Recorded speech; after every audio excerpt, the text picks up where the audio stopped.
Ako po si Michael Maurilio alias Rene. Hindi po ako pinilit na magsalita ng katotohanan. Kusang loob ko pong inilalahad ang mga nagawa kong kasalanan at mga plano laban kay Pastor Apollo C. Quiboloy at sa Kingdom Ministry. Ako po yung witness, kinuwang witness ni Senry Sauntiveros na nakatakip yung muka. Pero ngayon, hindi na sapagkat nagsasabi na ako ng totoo. Binayaran po ako ni Senry Sauntiveros para mag-testify laban kay PRRD, VP Sara at kay Pastor Apollo C. Quiboloy. Lahat ng sinabi ko at kasama ko doon na nag-witness sa Senado ay ginawa lamang ni Senry sa upang papagsakin si Pastor at ang buong kingdom at kunin ang kanilang mga ari-arian. Ngayon po ay hinahanap at tinatakot ako ni Senrisa. Ako po ay dating full-time worker ng Kingdom of Jesus Christ na pinamumunuan ni Pastor Apollo Quiboloy. Na-convert ako noong 2015 at naging full-time noong 2019 kung saan na-assign po ako sa Glory Mountain sa Davao City. Lumabas po ako ng 2021, ngunit nagpaalam po ako ng maayos at pinayagan naman ako ng Kingdom dahil may balak po akong bumalik pagkatapos ng ilang taon. Noong January 2024, nag-vlog po ako kasama ang isang ex-full-time na si Lawrence Capuno dahil nagsimula na noon yung unang pagdinig na sa Senado sa pangunguna ni Senry Sauntiveros tungkol sa mga aligasyon ng sexual abuse at human trafficking na isinampalaban kay Pastor Apollo Quiboloy. Sa vlog na yun, pinasinungalingan namin yung mga claim ni Blenda Portugal alias Amanda at nung iba pa na pawang kasinungalingan lahat. Noong February 2024, kinontak ako ng isang ex-full-time na si Shishir Bandari at inalok na maging witness sa Senate investigation ni Senador Risa kapalit ng financial assistance. Pumayag ako dahil sa panahon din yon, nangangailangan din ako ng pera. Binigyan ako ni Shishir ng email ng opisina ni Sen Risa upang magpadala ng formal na email kahit anong aking sabihin daw.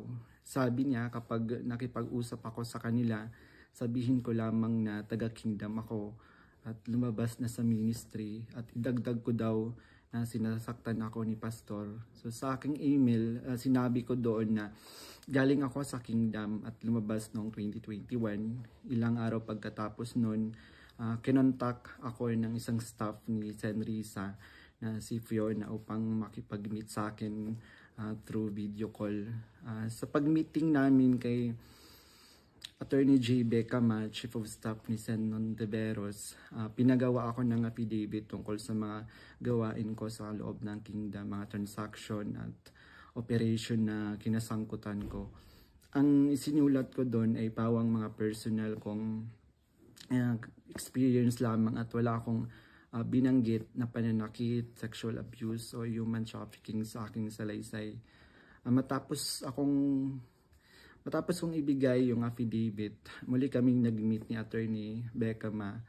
Pagkaraan ng 2 araw, binigyan niya ako ng revised affidavit na naglalaman na ng mga karagdagang aligasyon ng pananakit ni Pastor na hindi ko naman naranasan o nakita. Kasama rin dito yung maling pahayag na ako daw ay na-assign sa SMNA News kahit hindi totoo dahil ako ay nasa Glory Mountain mula 2019 hanggang 2021. Nandun din yung aligasyon na sa di umano ay nasaksihan ko tungkol sa mga baril na sangkot sina Sara Duterte at dating Pangulong Rodrigo Duterte na hindi naman totoo dahil wala naman akong nasaksihan na ganong pangyayari. Pinilit din akong idagdag yung pangalan ni Senador Bongo at Senador Bato de la Rosa sa affidavit kapalit ng mas malaking halaga ng pera. Pero hindi ko na sila isinama kasi baka umattend sila sa hearing at magtanong at ma-corner ako. Yung pag-appear ko sa Senate ay may reward na 500,000 na ibinigay nila sa akin. at dagdag na 500,000 nang isinama ko si Sara Duterte at si dating Pangulong Duterte. So 1 million po lahat ang binigay sa akin. Isang linggo before ang Senate hearing noong February 19, 2024, pinatira ako sa isang condo kung saan ako ay biniriefing at tinuruan tungkol sa mga dapat na isasagot ko sa tanong ni Senador Risa. So sa araw ng hearing, umiyak ako dahil sa konsensya habang binabasa ko yung script na alam ko naman na hindi totoo at hindi ginawa ni Pastoro ng Kingdom. Pagkatapos ng hearing, tinago ako ni Sen Risa sa kanyang condo sa Manila at inutusan na maghanap pa ng ibang pwedeng maging witness kapalit ng pera dahil may mga susunod pang hearing. Sa buong taon ng 2024, nanirahan ako sa condo ni Sen Risa at nung January 2025, lumipat ako pansamantala sa isang safe house kung saan nakasama ko doon sina Mutabato at iba pang mga biktima ng extrajudicial killings. So, sa bawat research o information na aking naibibigay sa Senado, nakakatanggap ako ng rewards na 12,000 na ibinibigay ni Sen Risa sa pamamagitan ng kanyang staff na si Sir Ryan. So, sa kabilang sa mga na-research ko, nagawa kong research, yung inimbentong Angel of Death daw ng Kingdom na inimbento ni alias Jackson, si Edward Masayon. Kabilang doon yung na-research ko yung mga member at yung mga general na nag-courtesy call kay Pastor. Nung August 29, 2024, nag-dinner meeting kami nila Blenda Portugal alias Amanda. Kasama ang kanyang legal team na sina Attorney Joanna Paula Domingo at ng Office of the Special Assistant to the President at si Attorney Ian Interina at yung kasama yung abogado ko na si Attorney Ange May Bagudyo sa isang hotel sa Quezon City.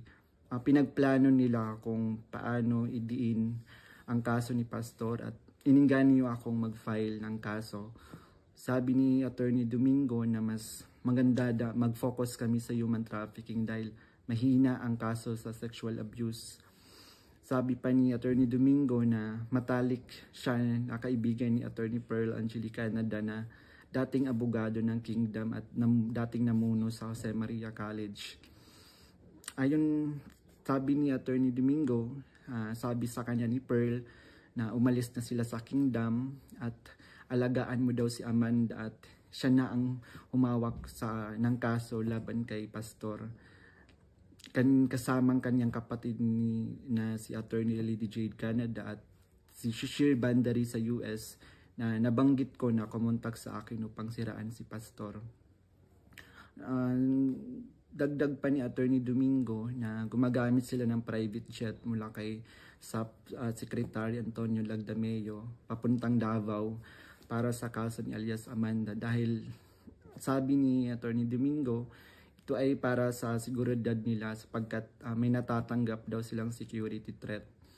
Noong mga panahong iyon, nagkaroon din kami ng pag-uusap ni alias Amanda, si Blenda Portugal, kung saan tinanong ko siya tungkol sa kalagayan ng kanyang kaso sa sexual abuse at human trafficking. Sinabi niya sa akin na mahina daw talaga yung kaso sa sexual abuse sa Pasig at gusto niya niyang sumuko. Kaya lang may mga nagsusulsul daw sa kanya na ituloy pa rin yung kaso. Nakiusap niya lang siya sa akin na tulungan ko siyang maging witness sa kanyang kaso sa human trafficking. At nanghingi pa siya ng ebidensya kung meron daw akong naipon or naitago ng mga patunay sa sexual abuse. So, ipiniliwanag ko sa kanya na wala akong ebidensya dahil hindi ako kasama sa mga pangyayaring iyon dahil nagsimula lamang ako bilang full-time noong 2019 at hindi rin ako biktima ni Pastor kaya wala akong maibibigay na ebidensya. Sinabi ni alias Amanda na mag-focus na lang ako sa human trafficking at maghanap ng mga ebidensya kung mayroon pa akong naitatagong impormasyon. Sinabi ko sa kanya na maghahanap ako ngunit wala talaga akong ebidensya dahil hindi naman talaga totoo ang mga aligasyon. Sabi ni Attorney Domingo na hinahanapan daw nila ng butas upang makasuhan at madisbar si Attorney Israelito Torion upang mawala na daw ito dahil sabi niya magaling daw ito. So sa panahon ng KOG Sage sa Davao City noong August 24 hanggang September 8, 2024, everyday kami nagmi-meeting kasama yung mga staff ni Senrisa, yung PNP, CIDG, nandun yung US Embassy, yung NBI, ang Department of Justice at yung mga tumiwalag sa kingdom mula sa Amerika na sina Ann Lagerder at Arlene Stone. Pinag-uusapan ang plano kung paano ma-extradite o ma-extraordinary rendition si pastor sa US at paano pabagsakin ng kingdom. Ang pangunahing pinag-uusapan mga meeting ay ang plano sakaling mahuli si pastor ay ang plano ay agad siyang extradite sa US at bawiin ang kaso na isinampa ni alias Amanda upang mapabilis ang extradition ni pastor kapag siya ay nahuli. Subalit hindi ito natuloy dahil sa pag-aalala sa US na maaaring manalo si Donald Trump sa panahong iyon na nagdulot ng paghina ng kanilang connection sa gobyerno ng US. So dahil dito, nang mahuli si pastor, wala na silang pagkakataon na ma-extradite siya. Kaya naman nagutos si Senrisa Ontiveros sa amin na labanan ang kaso dito sa Pilipinas laban kay pastor at sa lahat ng mga administrator ng kingdom upang tuluyang pabagsakin ang kingdom. So tinatanong kami ng paulit-ulit kung may alam kami tungkol sa isang bunker daw nung panahon ng KOG Sage dahil kapag nahanap daw nila si pastor, babahan ng pera at may bahagi kami doon. Ang bunker ang pangunahing hinahanap kaya't pinuntahan nila ang lahat ng mga posibleng lugar. Ngunit sa katotohanan, wala talagang bunker sa kingdom, lalo na sa central headquarters. Ang mga updates tungkol sa mga ito ay galing sa kasalukuyang PNP Chief General Nicolas Torre na siyang nangunguna sa bawat meeting namin at nagtatanong tungkol sa lokasyon ng bunker. Kasama ko rin sa mga meeting na yon sina Edward Masayon alias Jackson na pumasok sa Kingdom Compound na nagkunwaring pulis dahil siya daw ang nakakaalam kung saan ang bunker. Kasagsagan ng Sage, nag-message sa akin si Fiona, staff ni Risa, na sa pamamagitan ng WhatsApp na sinabi niya na dapat ko daw tanggalin sa kaso ko si June Andrade dahil isa daw siya sa amin na nagbibigay siya ng mahalagang impormasyon.